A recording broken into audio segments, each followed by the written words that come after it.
Hello. We are on spring break this week, so this video is going to be a tad noisier than some of my videos are. But this video is part of the Pies of March collaboration that's hosted by Leanne at the Mennonite Farmhouse and Tony over at the Kettle Kitchen.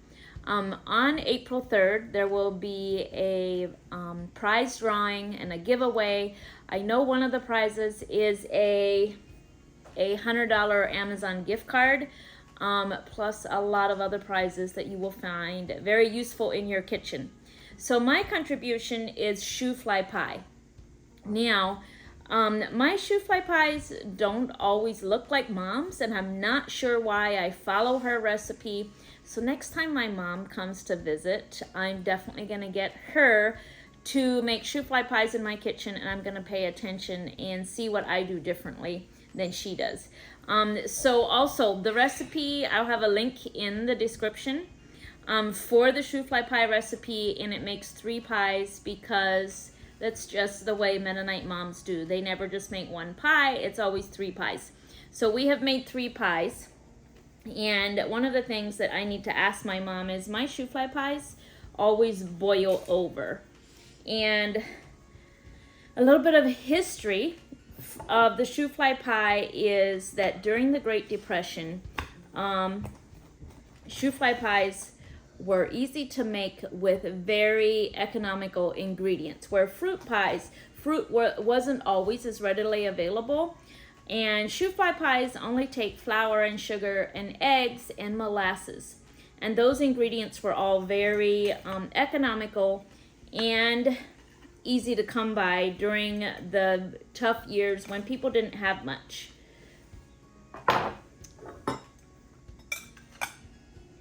So this is the molasses filling, kind of sinks down to the bottom, and then the crumbs kind of stay on the top. And this is actually called a wet bottom Shoofly pie because the bottom stays wet and gooey with the molasses. So we are going to edit this video and put it all together with the instructions for you. Can I eat it? Yeah, you can eat it. So to make the pie crust, I need 6 cups of flour.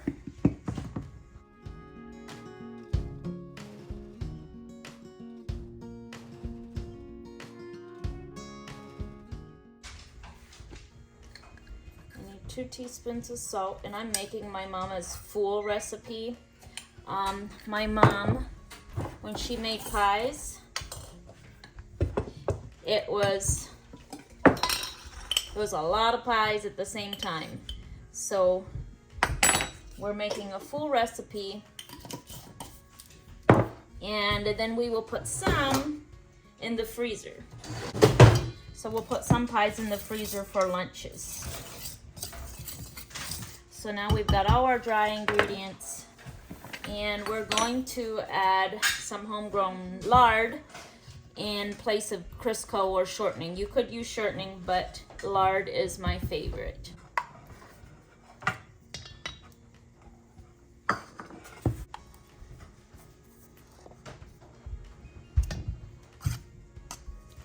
So now that I've got my 2 cups of lard, we're gonna start breaking that lard down. So once I've broken down the pieces of lard fairly well, then I use my pastry cutter and work them in.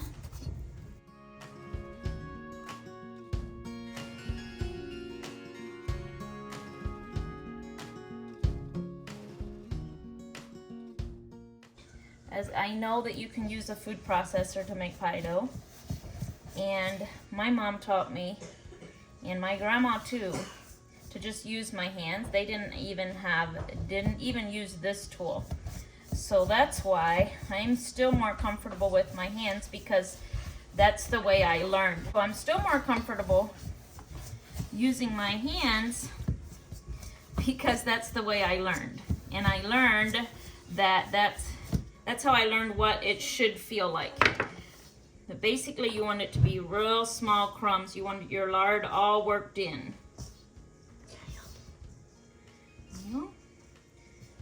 You can help when we get to rolling it out. You can get your Play-Doh roller. You know what I mean? Yeah.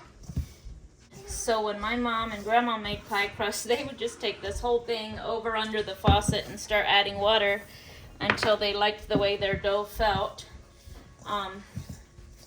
And my original recipe actually didn't even have a measurement for water. So I had to start measuring my water so I can teach how to make pie crust. So I've added 1 cup now.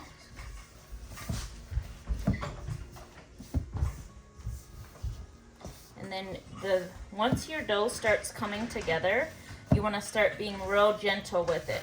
You don't want to work it like a pasta dough or a bread dough.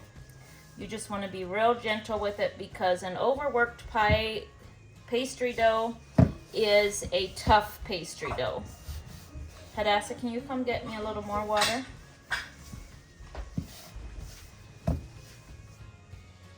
So I'm just going to add a little more water. That was probably about 2 tablespoons of water. Do you have my rolling pin, Hadassah? So as soon as it all sticks together, we're gonna say that's a good dough. And I'd rather have it a little sticky than too dry because I can always add more flour when I'm rolling the pie dough.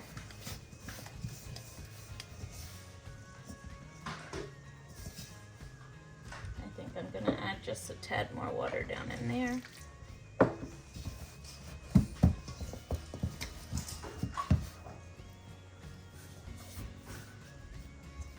Okay, Hadassah, you may take the flour container over there. So we're gonna roll out the 3 pie dough. The 3 pie shells that we need for the Shoofly pie.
So then the pieces that I cut, I'm gonna lay those aside because those now have a different texture than my fresh dough because this already has more flour in it. So I'll use that, but I'll just use it later with the rest of the trimmings.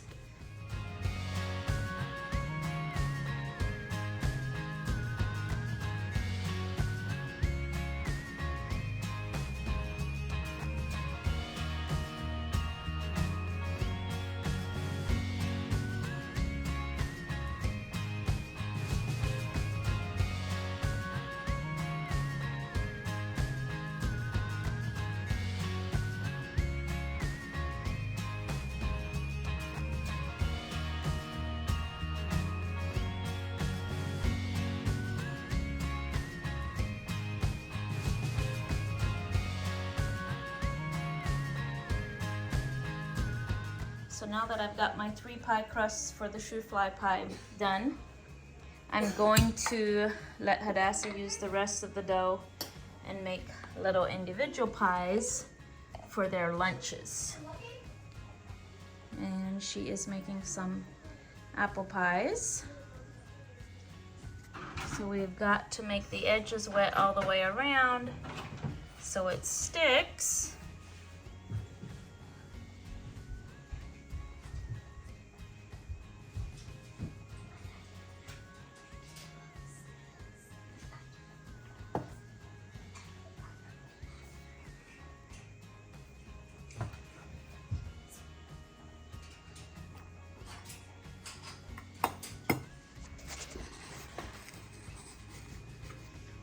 Harrison, don't do it. Don't. Harrison, don't do it.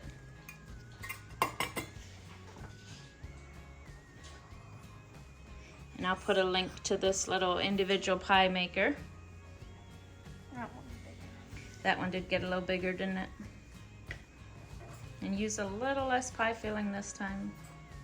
There you go.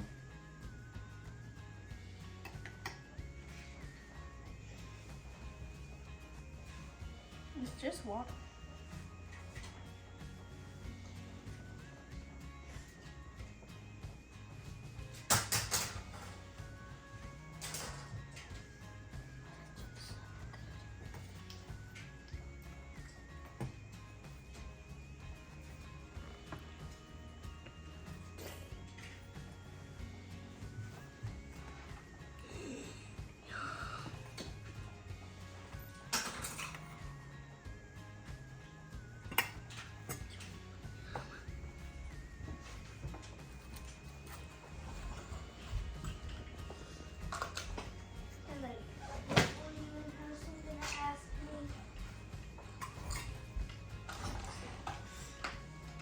Does this make them good? Mm-hmm. It gives them a nice brown crust. I was going to ask you if you wanted to play the game.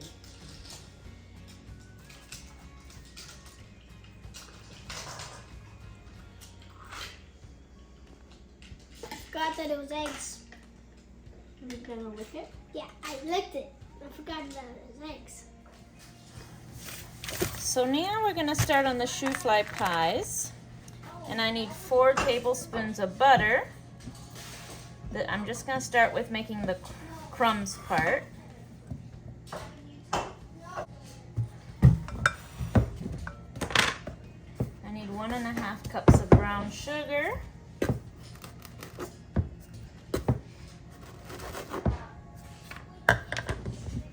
And 2 cups of flour. And there's my 2 cups of flour. So now that I've got all my crumb ingredients in here, I'm just gonna break up the butter.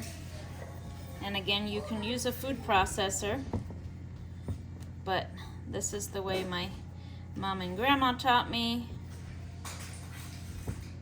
So this is the way that seems right to me.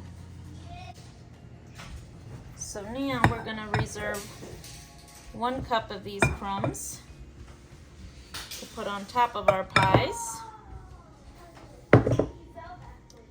And we're gonna save these crumbs to add to our molasses mixture. So now in here, we need 2 eggs. So for your real simple molasses mixture, my mom and grandma's original recipe calls for molasses. And what molasses actually, what they mean by molasses is table syrup or dark corn syrup.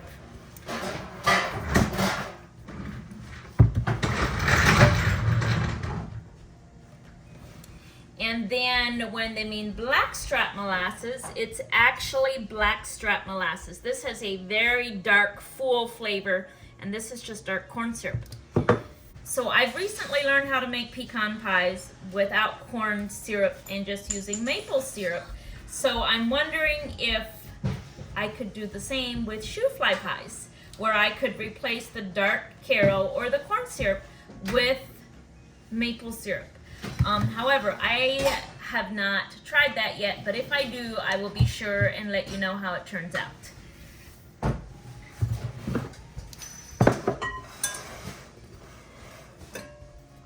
So for the very simple molasses mixture, we need 2 eggs.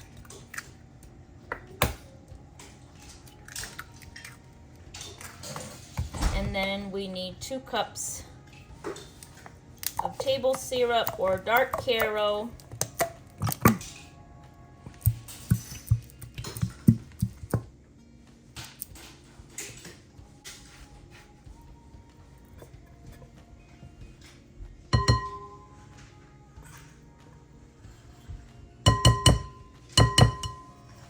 And then I need 2 tablespoons of blackstrap molasses. And this is what's going to give the pie its real deep and rich flavor.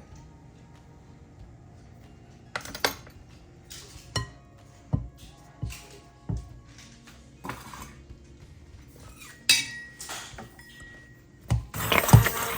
you can throw this in the blender, or you can just use your stick blender.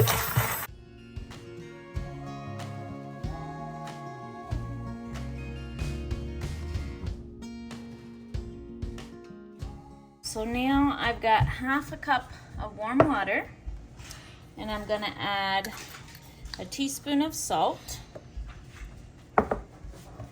and 2 teaspoons of baking soda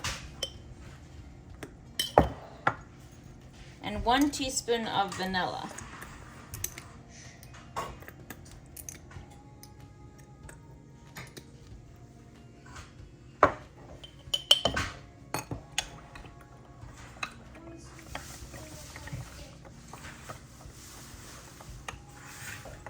I'm going to dissolve that all in the warm water. I'm going to add that to our molasses mixture. And then we're going to add these crumbs. But we've set these aside for topping our pies with.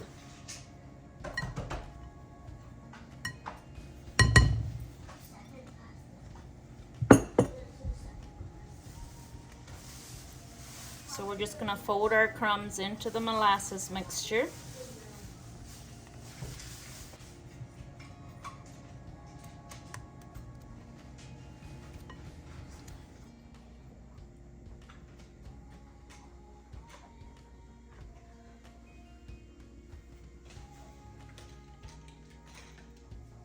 It's such a rainy day outside. It's a very good day for filling the freezer with yummy food for lunches. So now I'm just going to take my molasses mixture and I'm going to divide it up between my 3 pies.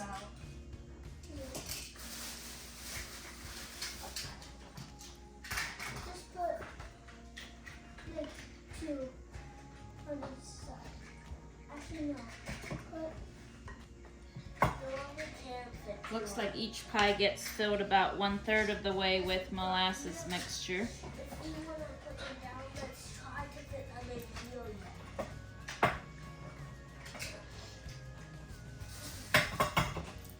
How did you get this one? And now I'm just going to take those leftover crumbs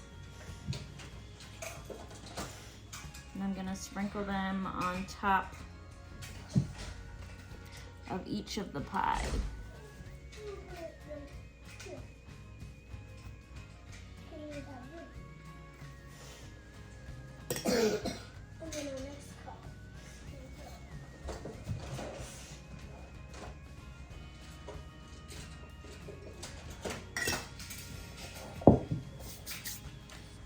And now they're ready for baking.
So you'll notice that your pies they'll come up real puffy and then they start going down.